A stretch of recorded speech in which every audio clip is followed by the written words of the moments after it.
Okay. Stop what you're doing right now. Seriously, put everything else down for a second.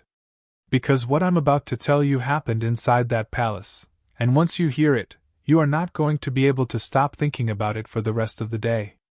At 6:47 in the morning, a man named Darius Okafor walks into his office inside the palace's administrative wing. It's early. The building is still doing that thing it does in the first hour of the morning, that slow, heavy exhale before the day fully starts. Staff are arriving. Lights are coming on in corridors. The whole machine is warming up the way it always does. Darius sits at his desk. Picks up the document that was waiting for him overnight. And then he just stops. Not because he's confused. Not because he misread something or needs a second to process. He stops because he understands, immediately, completely, with no room left for any other interpretation, exactly what he is looking at. And the understanding of it takes the air right out of the room before he can even think about what to do next. His hands don't shake. I need you to hold on to that detail because everyone who sees him that morning will talk about it afterward.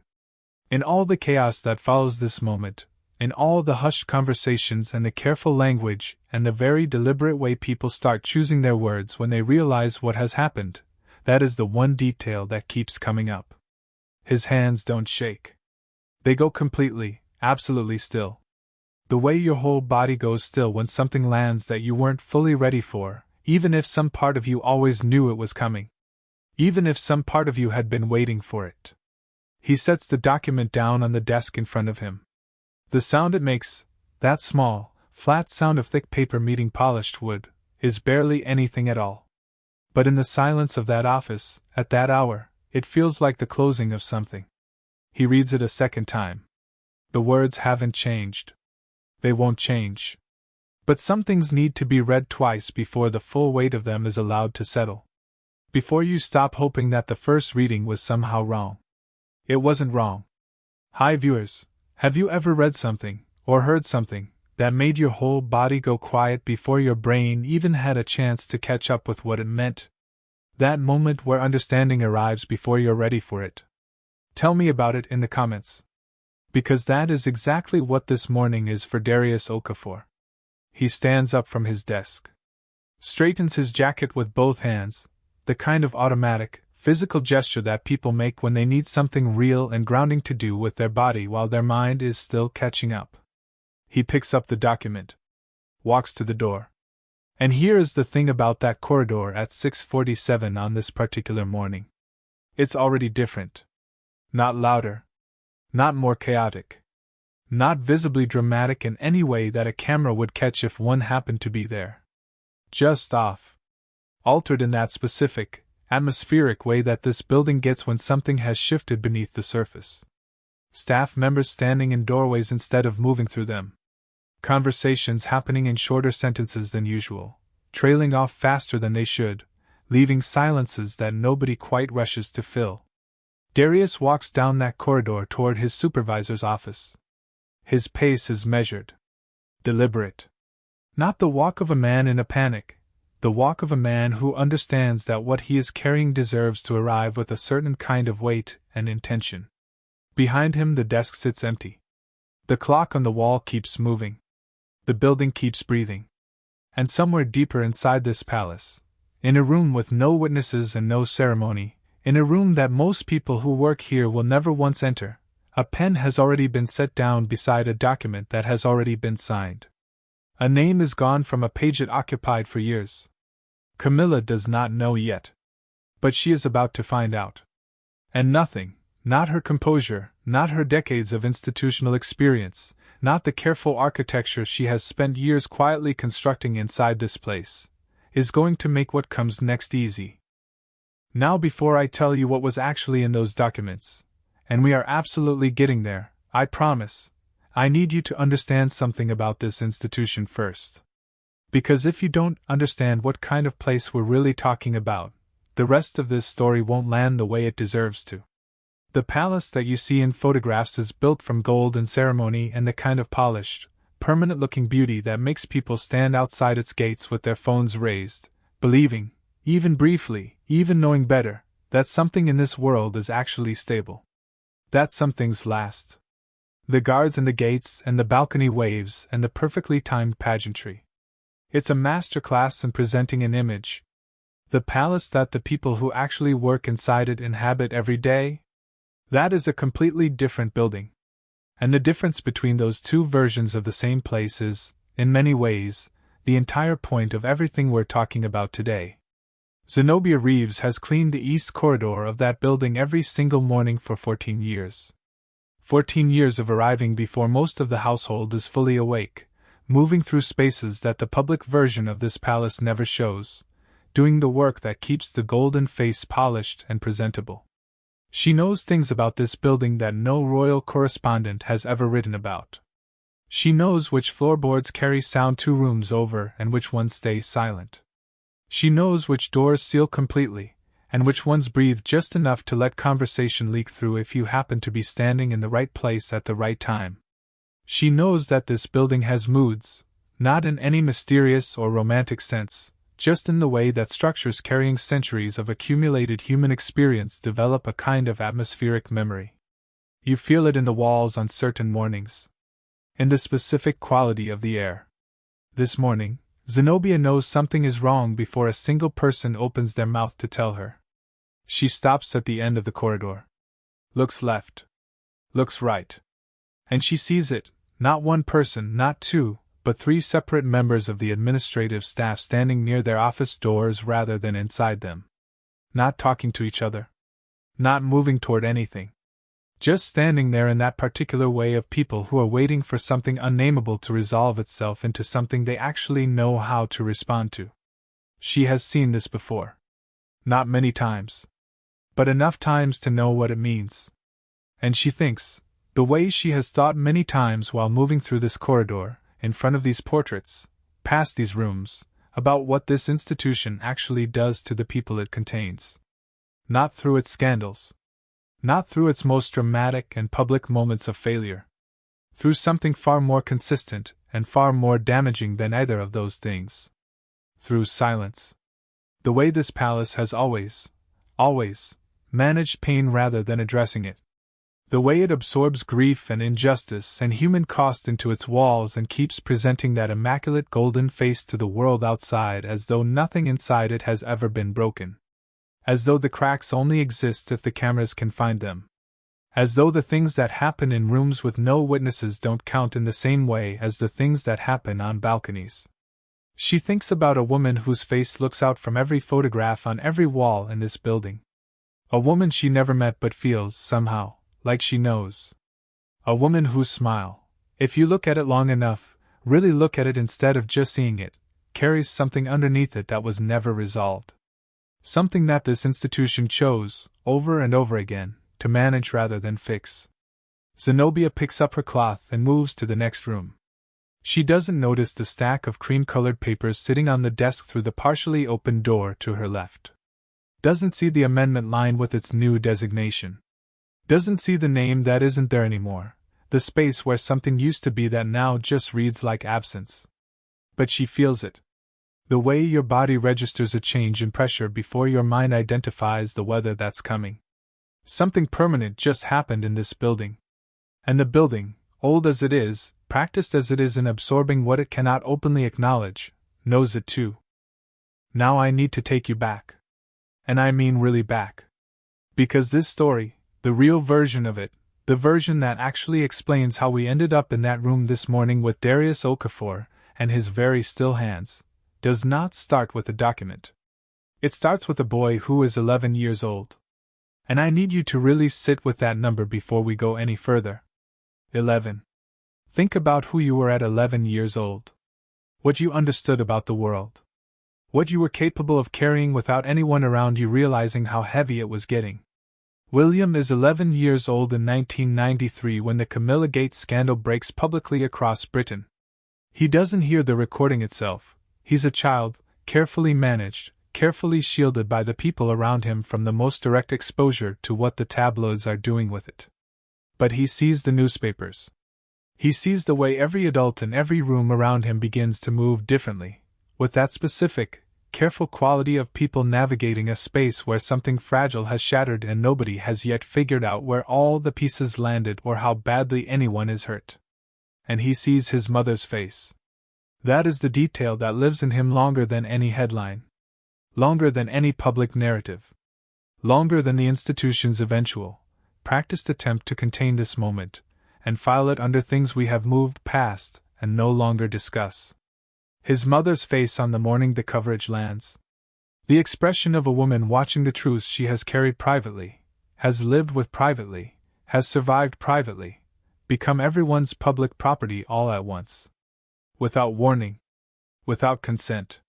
Without any of the dignity that truth deserves when it finally surfaces. Diana does not cry in front of him. She is too skilled, too thoroughly trained by this very institution in the management of visible emotion, to allow him to witness that. The maintenance of composure as armor is something this family learns early and practices constantly. But William is her son. He has spent 11 years learning the specific language of her face. Every held breath. Every smile that doesn't quite reach the eyes. Every moment where the public version and the private reality sit right next to each other, and she holds both of them simultaneously because she has no other choice. He knows what he is seeing. And he files it in a place that does not have a name yet because he is 11 years old and does not yet have the vocabulary. But the filing is real. And it is permanent. 12 years pass. He stands in a church at 22 years old. His suit is perfect. His posture is everything the institution requires. The photographs from that day will be seen by millions of people, and will show a young man who has made peace with something painful. Who has chosen family over grievance. Who has stepped forward into a new chapter with grace. Those photographs do not show what is happening inside him. They can't. That's the thing about this family. The photographs never show what's happening inside. Now here is something real. Something documented. Something you can verify. Before the 2005 wedding there was a formal agreement, institutional, official, deliberately constructed, that Camilla would be styled princess consort. Not queen. A formal acknowledgement that certain titles carry certain histories that cannot simply be overwritten by time or remarriage or the institution's strong preference for moving forward and not looking back. 17 years later, in 2022, that agreement is quietly reversed. No public referendum. No extended consultation with the people whose feelings that original agreement was designed to respect. A decision made inside the institution, by the institution, handed to the public as settled fact and presented with the calm confidence of an organization that has been deciding things for other people for 3 centuries, and sees no reason to change its approach now. William reads the announcement when it comes. He doesn't call a press conference. He doesn't give the waiting cameras the reaction they are positioned to capture. He doesn't say anything publicly at all. He files it. In the same place where 11-year-old boys store the things they cannot act on yet but will never, under any circumstances, through any amount of time or pressure or institutional management, forget. Here is what I want you to understand about the distance between that 11-year-old boy and the man sitting in that office this morning with a pen in his hand. That distance is not just years. It is the difference between watching something happen and being positioned to respond to it. Between carrying something and finally being able to set it down, not by letting it go, but by doing something with it. He didn't always have the pen. He has it now. So here's where the story shifts from history into the thing that actually happened. And I need you to pay close attention here because this is where the details matter. For months before Darius Okafor's hands go still over a document at 6:47 in the morning. For months before the corridor gets that particular quality of altered silence. A formal internal audit begins inside the palace's administrative structure. On paper, and I want to be precise about this, it looks completely routine. A standard transition planning review. The kind of process that occurs at regular intervals inside institutions preparing for eventual changes in leadership. Nothing in its initiation signals anything beyond standard administrative maintenance. It's logged. Assigned. Filed under the category of things that happen regularly and generate no conversation. Kofi Mensah leads the review team. 22 years in palace administration. And before we go any further, I need you to understand something about this man, because it matters for everything that follows. Kofi Mensah is not someone who gets rattled.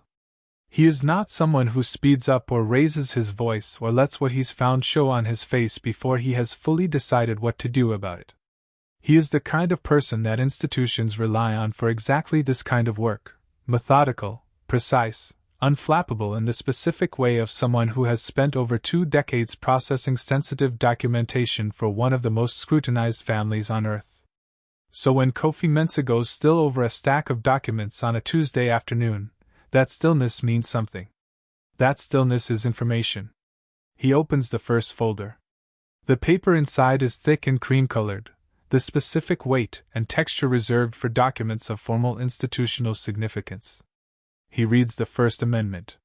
Sets it aside. Reads the second. Places it next to the first with the careful, deliberate placement of someone who is already, on some level, beginning to understand that what he is looking at is going to need to be laid out in a way that shows the full picture. By the 7th document, he has stopped organizing them individually. He is spreading them across the desk in a row, the way you arrange things when the meaning is not in any single piece but in the relationship between all of them. In the pattern that only becomes visible when you step back far enough to see the whole shape at once. Each amendment, in isolation, is completely defensible. Administrative processes evolve. Access requirements shift over time. Staffing allocations adjust to changing institutional needs. Any single one of these documents, reviewed on its own, could be explained away in a 5-minute conversation without breaking a sweat. But Kofi is not looking at a single document. He is looking at 23 of them, spanning 14 months. Each one building on the last with an incrementalism so careful and so consistent that it could only be the product of someone who understood exactly what they were constructing and exactly why it needed to be invisible while the construction was underway. 22 years of distinguishing between organic institutional drift and deliberate structural architecture have made Kofi Mensah very difficult to fool. And what he is looking at right now is not drift. He reaches the final section of the review materials. The transition period provisions, the part of the institutional framework that governs what happens to key palace functions in the period immediately following the death of the reigning monarch. The operational blueprint for how authority transfers. For who retains what. For which positions and which access levels and which institutional standings continue, change, or disappear entirely when the current monarch is gone and the next one takes the pen. His hands go still on the paper. He reads the amendment line. Once. Then again. Then he sits with it for a moment, the way Kofi Mensah sits with things that require the full weight of his professional experience to process correctly before he acts on them. Then he picks up the phone and calls William's private secretary. His voice, when he speaks, is completely level. Deliberately, professionally level. "I need 30 minutes tonight," he says. "What I've found cannot wait until morning." On the other end of the line, there is a pause that lasts just a fraction of a second longer than a normal pause. The kind of pause that happens when someone hears something in a person's voice, not panic, not alarm, just a quality of absolute certainty, and understands immediately that the 30 minutes being requested are going to change something. "I'll arrange it," the secretary says. And the clock keeps moving. William asks to read it alone. He says it quietly. No explanation offered. No elaboration. And the people in that room, Kofi, the private secretary, 2 junior staff members from the review team who have spent 4 months carefully compiling what is sitting in that folder, understand without a word of discussion that this is not a preference open for negotiation. They leave. The door closes behind them. And now it's just William. And the report. And the kind of silence that belongs specifically to rooms where someone is about to find out something they have half known was coming for a very long time. He doesn't reach for it immediately. He sits with it for a moment. And I want you to think about that pause, that small, deliberate, fully conscious pause before he opens the folder. Because that is not hesitation. That is not uncertainty. That is a man giving himself one final second in the version of the world that existed before confirmation. One last breath before the thing he suspected becomes the thing he knows. Before suspicion becomes evidence and evidence becomes something that demands a response. Then he opens it. Page 1. First Amendment, dated 14 months ago, almost precisely to the day. A staffing authorization for a secondary residence function. Small in scope. Clean in its language. The kind of change that passes through a standard review without generating a single question from anyone processing it. He turns the page. Second Amendment. Access extension for post-transition ceremonial functions. Slightly larger in scope than the first. Still individually defensible.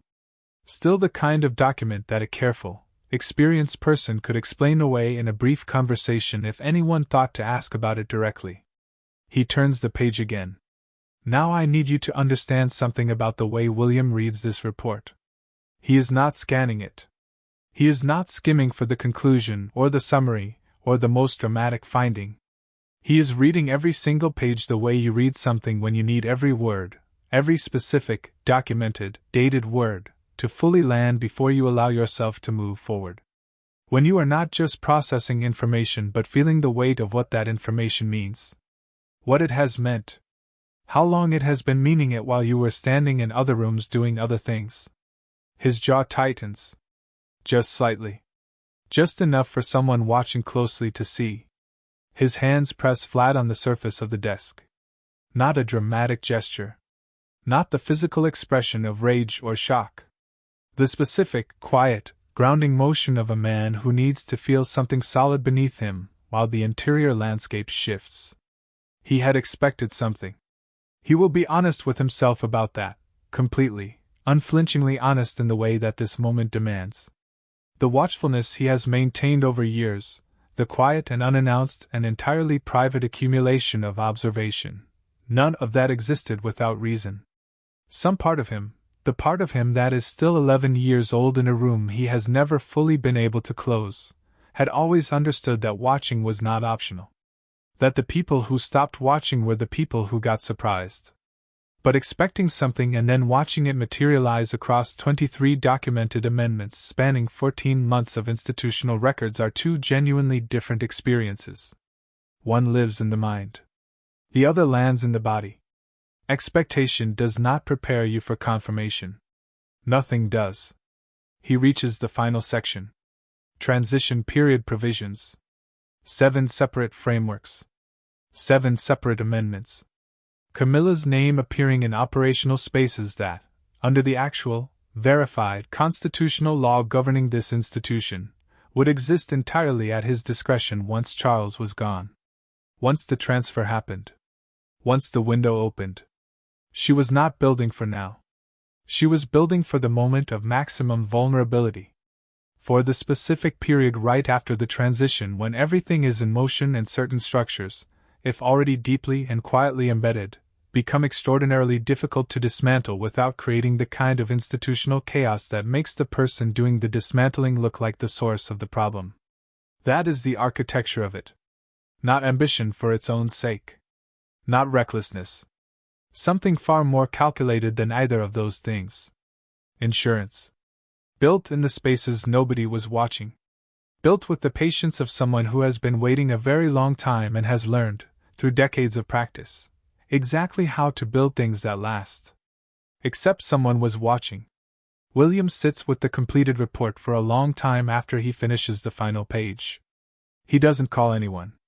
Doesn't reach for his phone. Doesn't begin the process of assembling the advisors who will immediately want to talk about optics and messaging and the institution's deep, abiding, non-negotiable need for the appearance of family unity. He thinks about a boy standing in a church at 22. About a face he spent a childhood learning to read with a fluency that nobody taught him and nobody needed to. About 14 months of quiet construction happening inside this building while he fulfilled every public obligation placed on him, and gave the cameras everything they needed and never once let the watchfulness show. He thinks about the pen in the drawer to his left. He reaches for it. And in another wing of this palace, in an office she moves through with the particular ease of someone who has spent decades making her presence feel inevitable, Camilla sits at her desk. She reviews her schedule. She exchanges pleasantries with her staff.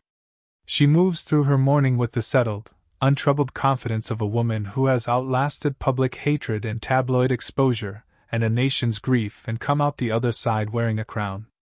She has no idea the audit is complete. She has no idea what Kofi Mensah found. She has absolutely no idea that the pen is already moving. But she is about to find out. And the version of this story that she has been writing for 14 months, the careful, patient, invisible version, is about to meet the version that William has been building towards since he was 11 years old in a room watching his mother's face change. Only one of those versions gets to be the ending. So now you understand what William found. And now you understand why it landed the way it landed. But here's the part that I think gets glossed over in most coverage of this family, and I want to make sure we don't gloss over it here. Because some of you are going to ask, and you have every right to ask, is any of this actually real? Is the tension between William and Camilla actually documented? Or is this just the kind of story that gets built from rumor and speculation and the particular appetite that people have for drama inside famous families? So let me give you the real foundation. The verified, documented, on-the-record foundation that makes everything we're talking about not just possible but structurally inevitable. Here is something that actually happened. In 2005, before Charles and Camilla's wedding, there was a formal, institutional, publicly stated agreement. Camilla would be styled princess consort, not queen consort. The distinction was deliberate. The palace made it deliberately.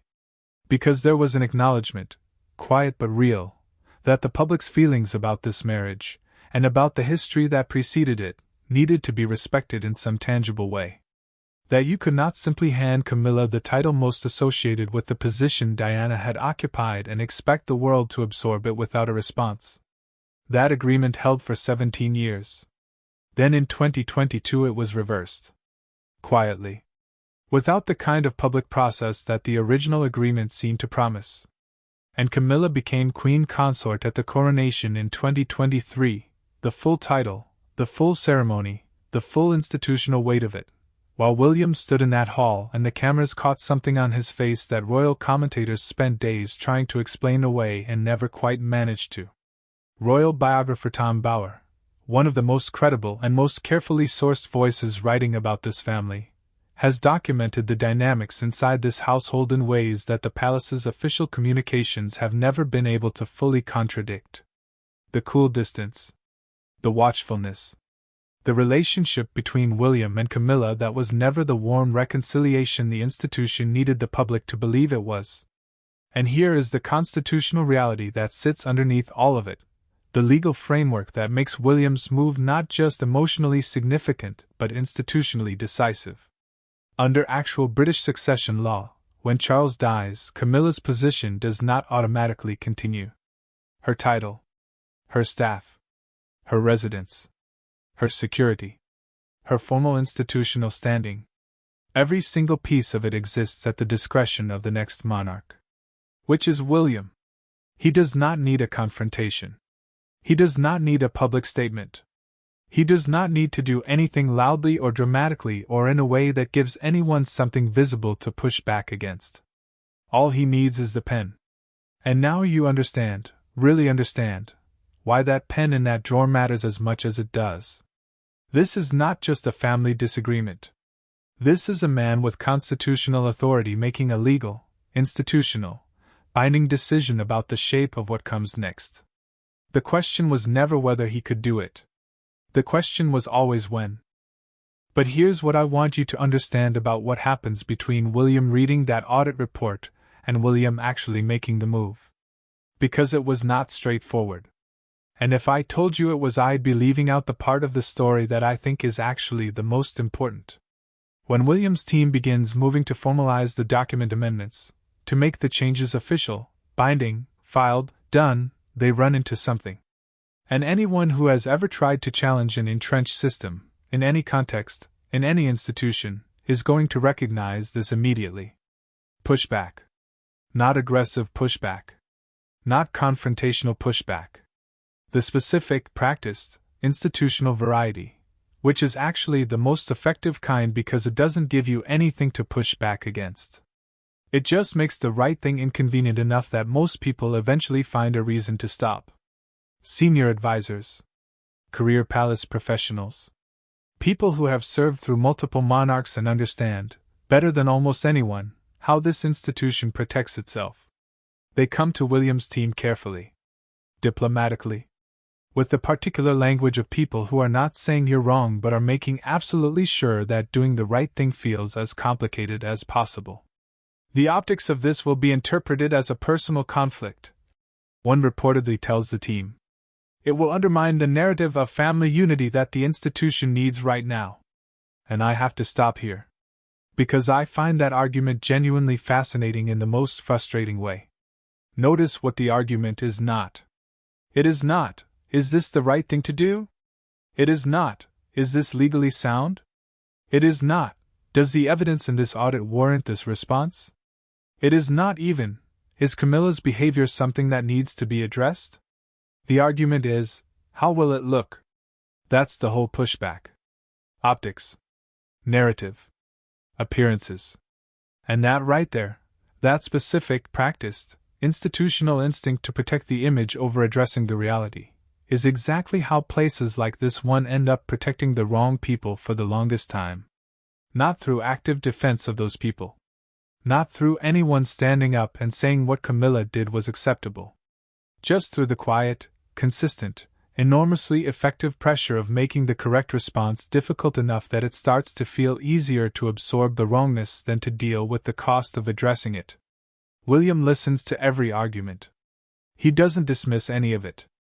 He understands the institutional logic completely, and understanding it completely is exactly why he is not moved by it. He knows what managed silence costs. He watched what it cost his mother. He watched this institution absorb her pain and keep moving and present its golden face to the world and call that stability. He is done with managed silence. He moves forward. Quietly. Without announcement. With the specific, unhurried determination of someone who has already made the decision and is simply now executing it. And somewhere down the corridor, someone picks up a phone. Makes a call that isn't logged through official channels. And says something to someone that starts a clock ticking that William's team doesn't know about yet. Now I want to tell you about Catherine. Because she doesn't get enough credit in this story. She doesn't get enough credit in most stories about this family. And I think that is a very deliberate result of how carefully she has always managed her own visibility inside this institution. Catherine has watched everything William has watched.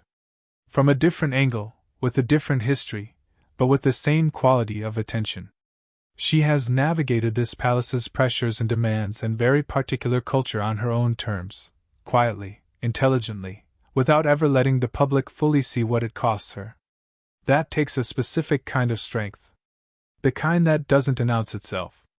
When the advisor pushback lands, when the optics arguments and the narrative concerns and the institutional cautions start piling up around William's team, it is Catherine who cuts through all of it. Not with a strategy argument. Not with a legal counter. Not with anything that engages the institutional logic on its own terms. With something simpler. And because it is simpler, it is more devastating than any argument could be. She finds William in the evening after the longest day of this process. He is sitting with the weight of it, with the pushback and the procedural complexity and the sheer, grinding resistance of an institution that has survived for 3 centuries by making change as difficult as possible for the people inside it who want to do the right thing. She sits beside him. Doesn't rush into words. Lets the silence be what it is for a moment. Then she says, and I want you to really hear this. Your mother spent years watching her name get smaller in this place. You have the pen now. That's it. That's the whole thing. And I don't know what it does to you when you hear that. But I know what it does to me. Because that line carries everything. It carries Diana. It carries 1993 and 2005 and 17 years of a formal agreement that got quietly reversed. It carries every managed silence and every photograph where the smile didn't reach the eyes and every moment where this institution chose its own image over the people inside it. And it gives all of that weight a direction. William doesn't say anything for a moment. He just sits with it the way you sit with something that has landed exactly where it needed to land. Then he stands up, straightens his jacket, and walks toward what comes next. The meeting is not scheduled. That is the first thing you need to understand about how this confrontation happens. There is no formal summons. No official notification sent through palace channels with preparation time and protocol, and the particular diplomatic language this institution uses when it wants conflict to look like procedure. There is a request, delivered through a private aide, without ceremony, that Camilla come to a specific room at a specific time. She arrives composed. Of course she does. This is a woman who has walked into hostile rooms for 30 years. Who has sat across from people who despised her and maintained an expression of complete, unreadable calm. Composure is not something Camilla has to manufacture. It is something that decades inside this institution have built into her so thoroughly that it operates automatically, like a reflex. She sits down. William does not sit. He places the audit report on the table between them. Does not open it. Does not gesture toward it. Just places it there with a quiet, deliberate finality, the way you place something when you need the other person to understand, before a single word is spoken, that this conversation already has a conclusion. I want to talk about the transition framework, he says. His voice is level. Completely, absolutely level. Not cold in the theatrical sense, in the real sense. The flatness of someone whose decision is already made and who is here for notification, not negotiation. Camilla looks at the folder. Then at William. Her expression does not change. I'm not sure I understand the concern, she says. There it is. The first move. Deflection, clean, immediate, delivered with the practiced ease of someone who has been navigating institutional conversations for decades. I don't understand the concern. Innocent. Curious. Requiring explanation before engagement. William opens the folder. Turns it toward her. Points, without touching the pages, to the specific amendments. The 14 months of incremental expansion. The transition period provisions with her name in spaces it had no formal authorization to occupy. This was constructed incrementally, he says. Over time. Carefully. In a way designed not to trigger standard review processes. Camilla looks at the pages. Looks back at William. I have worked within this institution for 20 years, she says. Everything I have done has been in its best interest. Justification. Move 2. Reframing the documented evidence as service rather than strategy. Positioning herself as someone acting for the institution rather than within it for personal advantage. You acted in your own interest, William says. And you did it in the window between my father's declining health and the formal transition process. You built a structure that would have been very difficult to dismantle once it was in place. Administrative processes evolve, she says. There are reasonable explanations for every document in that folder. I'm sure there are, William says. I've read them. The reasonable explanations for each individual document don't explain the pattern across all 23 of them. And the pattern is what I'm addressing. Something shifts in Camilla's composure. Not breaks, shifts. A slight tightening. The first visible acknowledgement that this conversation is not going the way she prepared for it to go. A formal review of this kind, initiated without consultation, she begins, was entirely within my authority, William says. Quietly. Simply. Like he's confirming a fact that was never in dispute. She tries the counterattack next. Something about the process. About the appropriateness of how the review was conducted. About whether proper channels were followed in the way findings were handled. William reaches into the folder and places a second document beside the first. Legal confirmation of the review's authorization. Every procedural step documented.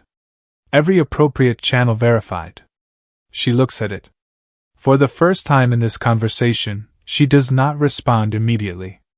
And in that pause, in that small, significant, telling pause, William says the thing that I think is the real center of this entire story. The thing that makes this more than an institutional dispute or a power negotiation or a legal technicality about transition frameworks. Charlotte has her mother's eyes and her grandmother's stubbornness, he says. Louis has a laugh that fills every room he walks into. They are going to inherit this institution. The framework they walk into, the access structures, the operational architecture, the shape of what they find when they arrive, that is what I am responsible for. Not the optics of this conversation. Not the narrative. Them. He closes the folder. You built something in the space you thought I wasn't watching, he says. I was watching. I have always been watching. And now the building stops. The silence that follows is the loudest thing in the room. Camilla sits with it. She does not plead. She is not someone who pleads. That particular performance has never been available to her, and she has always known it. She does not make another argument. She does not try another angle. She stands. Straightens her jacket with the automatic, practiced motion of someone maintaining composure as armor. Walks toward the door. At the threshold she pauses. Just for a moment. The specific pause of someone who is considering turning back, considering